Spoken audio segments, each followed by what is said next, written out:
Partai Nasdem seolah-olah tak henti-hentinya melakukan manuver politik. Ada kesan Nasdem setengah hati mengusung Anies Baswedan sebagai capres buat Pilpres 2024 mendatang. Kesan tersebut muncul setelah petinggi Nasdem menyambangi Sekber Gerindra PKB. Pertemuan tersebut digambarkan oleh banyak media massa sebagai pertemuan yang hangat dan berlangsung sekitar 1,5 jam.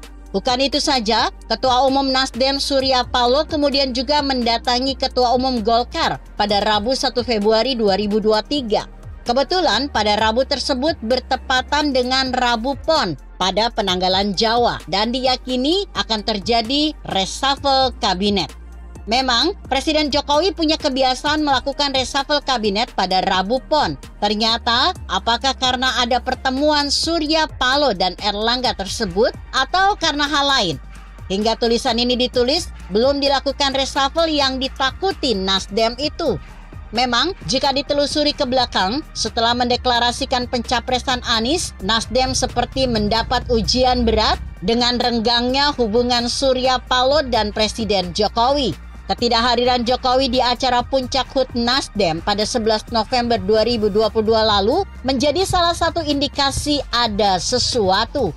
Bahkan video ucapan ulang tahun dari Presiden juga tidak ada atau tidak ditayangkan ketika itu. Padahal saat HUT partai yang lebih kecil dari Nasdem seperti Perindo, Presiden Jokowi menyempatkan diri menyampaikan kata sambutan.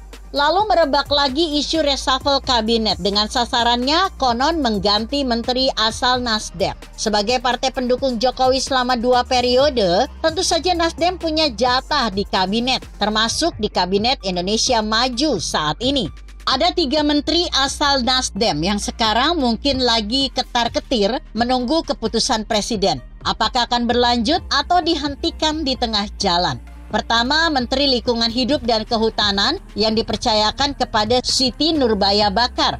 Kedua, Menteri Pertanian yang dijabat oleh mantan Gubernur Sulawesi Selatan, Syahrul Yassin Limpo. Ketiga, Menteri Komunikasi dan Informatika Johnny G. Plate yang seperti 2 menteri di atas adalah kader Nasdem.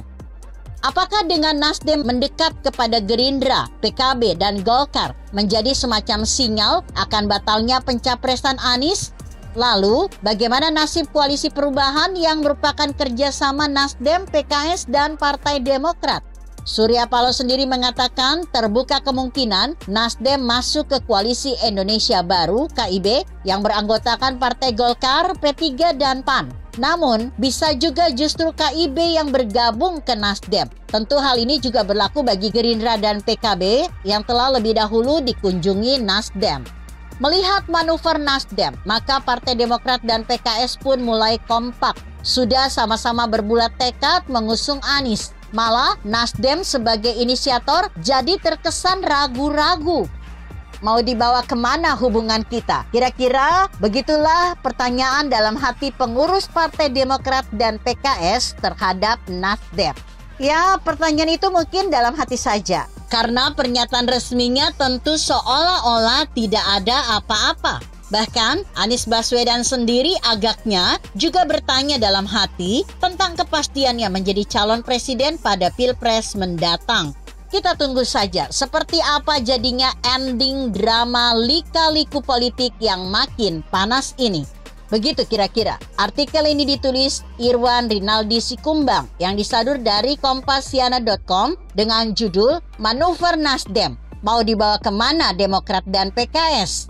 Bagaimana menurut Anda? Jika Anda berpendapat lain, tuliskan komentar Anda di bawah ini. Saya Emma, Karisma 90.